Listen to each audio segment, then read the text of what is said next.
அனைவருக்கும் வணக்கம். இன்றைக்கி நம்ம எதை பற்றி பார்க்க போகிறோம் அப்படின்னா, ஒரு குழந்தை சப்தமி திதியில் பிறந்தால் என்ன நடக்கும். இந்த பதிவு யாருக்காக அப்படின்னா, ஒவ்வொரு தாய் தந்தை முக்கியமாக பார்க்க வேண்டிய பதிவு. ஏன்னா ஒரு குழந்தை பிறந்த உடனே நம்ம முதல்ல பார்க்க வேண்டியது அந்த குழந்தை என்ன திதியில் பிறந்திருக்கு அப்படின்னு. ஏன்னா திதி வழியாக தான் உள்வினை கர்மா வரும் கண்டிப்பாக ஜாதக ரீதியாக. அப்போது ஒரு குழந்தை சப்தமி திதியில் பிறந்தால் என்ன நடக்கும் அப்படின்னா, தாய் தந்தை பிரிவாங்க. முதல்ல தாய் தந்தை பிரிவாங்க, அல்லது தாய் தந்தையை பிரிஞ்சு இந்த குழந்தை தனியாக வளரும். தாத்தா பாட்டி வீட்டில் வளர்றது, அல்லது இவங்க ஒரு இடத்துல இருப்பாங்க, இந்த குழந்தை ஒரு இடத்துல வளர்றது. அல்லது நிறையா நம்ம விஷயம் கேள்விப்படுவோம், குழந்தை பிறந்து கொஞ்ச நாள்லேயே தந்தை தவறிட்டாங்க, அல்லது கொஞ்ச நாள்லேயே தாய் தவறிட்டாங்க.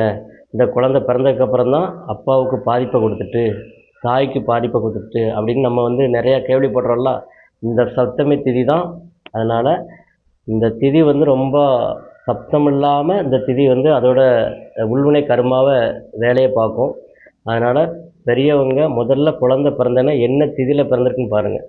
பார்த்துட்டு இந்த திதி தோஷத்தை நீங்கள் நிவர்த்தி பண்ணிட்டீங்க அப்படின்னா கண்டிப்பாக எந்த ஒரு பாதிப்பும் கொடுக்காது. ஏன்னா நானே நிறைய ஜாதகத்தை ஆராய்ஞ்சு பார்த்து தான் சொல்கிறேன். நீங்களும் நிறைய ஜாதகம் பாருங்கள். சப்தமி திதியில் ஒரு குழந்தை பிறந்திருக்கான்னு பாருங்கள். ஒன்று குழந்தையும் அம்மாவும் தந்தையும் பிரிஞ்சிருப்பாங்க, பிரிஞ்சு வாழுவாங்க. அல்லது தாயோ தந்தையோ யாரோ ஒருத்தர் தவறிப்பாங்க. நீங்களே ஆராய்ச்சி பண்ணி பார்க்கலாம். நன்றி.